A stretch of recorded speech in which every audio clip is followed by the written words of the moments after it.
Gideon Nash had penned only 3 letters in his adult life. The first ordered seeds from a catalog. The second addressed the bank about his mortgage. The third, born of 35 years of solitude that had finally cracked something deep within him, requested a bride through the territorial mail service. When Magnolia Pierce stepped off the wagon that September morning, she matched her description perfectly: blonde hair, green eyes, 22 years old, clutching a small leather satchel as if it held her entire world.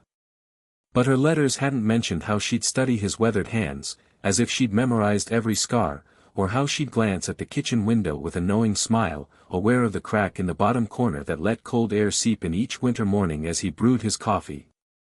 When she reached to shake his hand in greeting, time froze.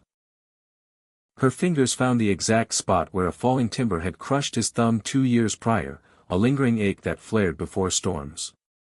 She pressed there gently, knowingly, and spoke his name with a familiarity that felt like years, not moments.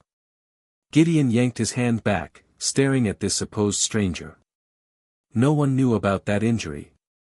He'd been alone when it happened, alone when he set the bone, alone when he adapted to the stiffness. He'd never mentioned it in his letters, yet here stood Magnolia Pierce, dust settling around her worn boots, knowing exactly where it hurt. The silence between them was sharp, like barbed wire. His hand still tingled from her touch as he searched her face for answers. How could a woman from 3 territories away know about an injury he'd hidden even from Otis Caldwell, his only neighbor, who lived 5 miles through the canyon and visited twice a year at most? Magnolia seemed unfazed, adjusting her satchel and scanning the house with eyes that noticed too much: the loose porch step that creaked on the left, the rain barrel under the broken gutter, the front door's slight tilt from a warped frame. These were details no stranger could know unless they'd lived here, walked these boards, fought the house's slow surrender to time and weather. "Your home is exactly as I imagined," she said, her voice carrying a familiarity that churned Gideon's stomach, not the nervous excitement of a mail-order bride, but the ease of an old friend returning after years. "How exactly did you imagine it?" he asked, suspicion roughening his words. For a fleeting moment, her composed expression faltered, a shadow crossing her face before her smile returned. "From your letters, of course. You described it so well." But Gideon knew his letters: 3 terse paragraphs about ranch life, loneliness, and needing a wife. He'd called the house adequate shelter, nothing more. No mention of loose boards, broken gutters, or the morning light's slant through the kitchen window. The wagon driver coughed, eager to unload her trunk and move on before dark. Gideon paid him, eyes fixed on Magnolia as she approached the house with steps too confident for a newcomer. She turned the door handle with the precise pressure needed to avoid its stickiness, and Gideon realized he was playing a game with unknown rules. Inside, she moved with fluid ease, setting her satchel on the kitchen table, his only table, and heading straight for the narrow cabinet by the window, not the obvious one above the stove. She pulled out 2 coffee cups without hesitation, her movements too precise, too familiar. "I thought we might have coffee while we talk," she said, reaching for the pot. "You always make it strong, don't you? Like your father used to." The word struck like a blow. Gideon had never mentioned his father, Jacob Nash, dead for 15 years, his coffee habits buried deep in memories Gideon rarely touched. "Who told you about my father?" His voice was tight, dangerous.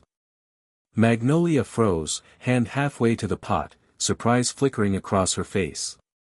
"You must have mentioned him in your letters." "I didn't." He stepped closer, she backed against the counter, her first sign of unease. "I wrote 3 letters in my life. I know every word. Nothing about my father, his coffee, my thumb, the gutter, or the door handle."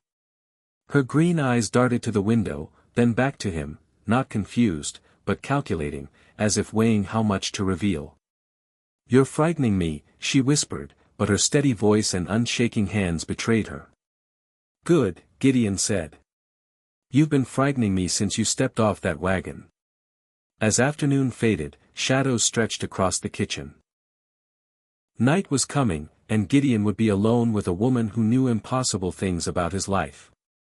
The wagon's distant rumble faded, severing his link to the normal world where strangers didn't know family secrets. Magnolia broke the silence, her voice soft but steady. Perhaps I should explain. She pulled a yellowed, creased paper from her satchel and set it on the table. That's your letter. The real one, not the one you think you sent. Gideon stared at it, dread coiling in his gut. I sent one letter. 3 paragraphs. You sent 2, she said quietly. The second came a month later. You were drunk. It was different. Her words dragged him back to late October, the anniversary of his father's death, when loneliness turned vicious, and whiskey dulled the pain. He had no memory of a second letter, but those nights were a blur of grief and regret. What did it say? He asked, fearing the answer. Everything, she said, her eyes steady. Your father's coffee, your thumb injury, how you talk to yourself, count fence posts to avoid thinking about loneliness, the dreams that wake you screaming. Each word was a violation, a theft of his privacy. If he'd written those things, whiskey had betrayed him, spilling his soul to a stranger. I don't believe you, he said, but doubt crept in. She nodded at the letter. Read it. It's your handwriting. Gideon couldn't touch it, couldn't face the possibility of his drunken confessions. Keep it, he said hoarsely. I don't want to see what fool I made of myself. You weren't a fool, Magnolia said gently. You were hurting, needing someone to know you existed. Her understanding stung worse than mockery. He turned to the window, his reflection ghostly in the glass, his land stretching into darkness, a refuge and a prison. So you came, he said, to marry a man who spilled his secrets like a child crying for his mother. What kind of woman does that? The kind who understands loneliness, she replied. Her composure cracked, revealing a raw hunger for connection that mirrored his own. You're running from something, he said. She nodded. My father died last spring, left debts. The men he owed aren't the forgiving type. What kind of debts? The kind that don't get forgiven. Passed down to children when the debtor can't pay. How much? More than you have. More than anyone has unless they own a bank or a railroad.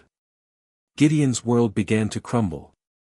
He'd sought a wife to ease his solitude, but instead, he'd invited danger. Hoofbeats echoed in the distance, growing louder. Magnolia's hands trembled as she gripped the table. Through the window, Gideon recognized Otis Caldwell's bay mare. It's Otis, he said, and Magnolia exhaled in relief. Otis stepped inside, removing his hat, his sharp eyes reading the room's tension.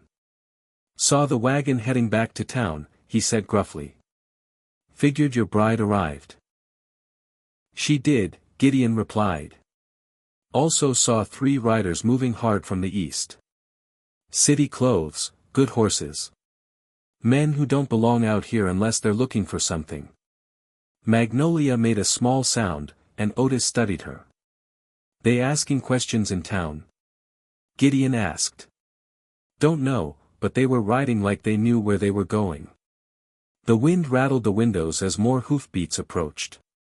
Gideon doused the lamp, plunging the kitchen into shadow, and gestured for Magnolia to avoid the windows. His rifle hung above the fireplace, ready. How many men? Otis asked, hand on his revolver. At least 3, Magnolia whispered. Maybe more. They work for Marcus Kellerman. The name chilled Gideon. Kellerman was a territorial kingpin, a man who owned banks and lives, collecting debts with blood. What did your father owe him? 20,000, maybe more with interest. The number was staggering, more than Gideon's ranch could ever yield. What else do they want? Otis asked. My father had documents, Magnolia said, clutching her satchel. Proof Kellerman's been stealing from his bank, funding illegal land grabs. A knock came at the door, firm and polite. Miss Pierce, a smooth voice called. We know you're in there. Magnolia paled. That's Vincent Harrow, Kellerman's right hand. Gideon grabbed his rifle. Where are the documents? She clutched her satchel tighter. In here. Harrow's voice counted down from 10. Gideon pointed to the back window. Run to the barn. There's a saddled horse. At 10, the door exploded inward. Harrow stepped through, revolver raised, flanked by 2 riflemen. Gideon fired, hitting Harrow in the chest. Otis shot 1 gunman dead, the other dove behind the table, firing wildly. Magnolia scrambled through the back window. Otis killed the last gunman as Magnolia vanished into the dark. Harrow, bleeding against the wall, gasped, "Kellerman will send an army. Then we'll get those documents to the marshal first," Gideon said. Harrow died as retreating hoofbeats faded. 3 weeks later, a judge read charges against Kellerman, who'd fled east. The documents had dismantled his empire. Magnolia, now Gideon's wife, stood beside him, her fear replaced by resolve. They'd married not from desperation, but from shared courage. "Ready to go home?" he asked. She smiled, taking his scarred hand. "I've been ready since I stepped off that wagon."